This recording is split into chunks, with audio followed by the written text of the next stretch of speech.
Hi, I'm Becky Kinnaman, Director of Crimes Against Persons for the State Court Administrator's Office.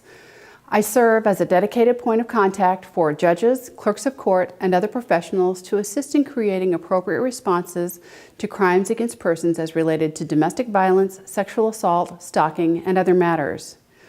Crimes of violence against women are often unreported and are underreported. I'm motivated to assist court personnel who have contact with crime victims and defendants because it can make a very real difference in those whose lives are disrupted by these crimes. I am often asked questions about form orders as they relate to domestic violence. This video will address form orders in both civil and criminal domestic abuse assault matters.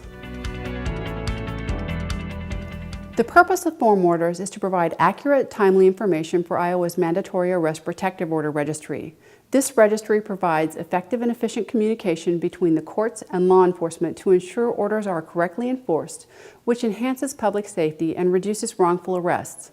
Registry data is available only to law enforcement agencies, though certain registry data also is transferred to federal databases. Further, Iowa Supreme Court Supervisory Order requires the use of form orders.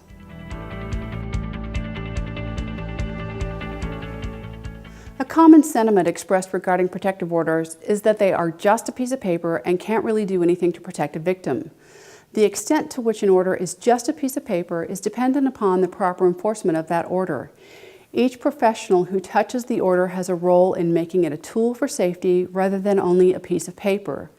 A judge must issue an order on a recognizable form so that law enforcement and the clerks know the intent of the order.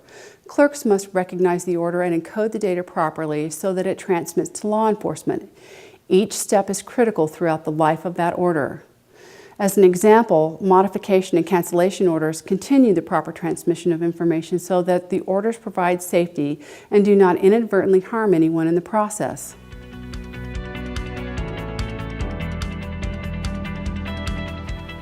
The Code of Iowa is the reference point for determining which orders include mandatory arrest.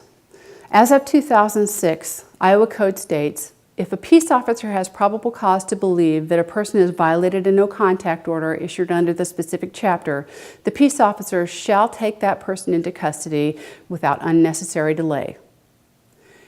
In short, all civil domestic abuse protection orders and all criminal no-contact orders issued in public offenses for which there is a victim result in mandatory arrest upon violation of the order. Judges have no discretion to indicate whether a violation of terms should result in mandatory arrest. Peace officers are instructed to use mandatory arrest to enforce these orders.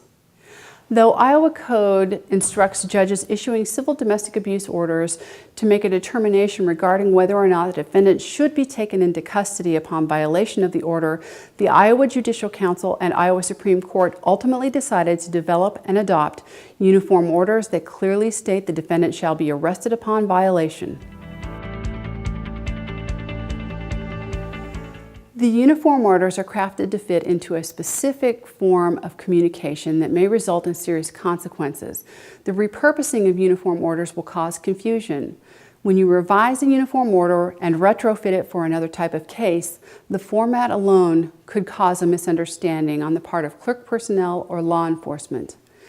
Similarly, using a uniform order and crossing out mandatory arrest language as an appropriate exercise of judicial discretion could easily result in miscommunication and a wrongful arrest.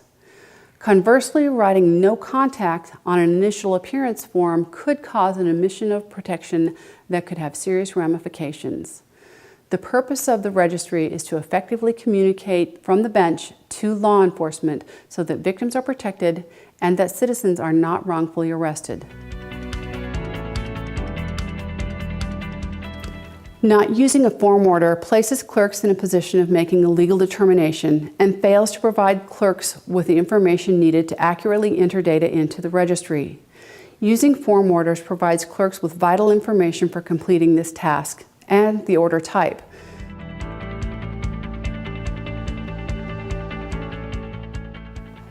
Not using the applicable form order places clerks in a position of making a legal determination. A no-contact or protective order could be canceled at the conclusion of the case, or it could continue based upon the appropriate findings in code section. Addressing the life of the order separate from the life of the case is imperative to prevent miscommunication. Clerks should not determine whether a protective order or no contact order is dismissed along with the pending case. This is a legal decision and is the domain of the judge and must be addressed by the judge. Failure to use a form order results in clerks bringing orders back to the judge for further clarification.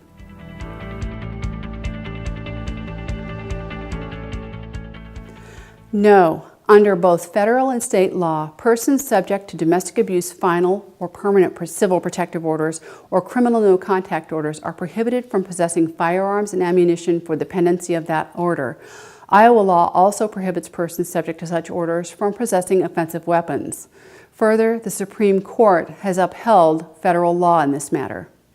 On behalf of the Iowa Accountability Program's Judicial Training Institute and the Office of the State Court Administrator, we would like to thank you for your dedication and work to keep victims safe and hold offenders accountable. As a reminder, if you have any additional questions, please feel free to contact me using the information listed below.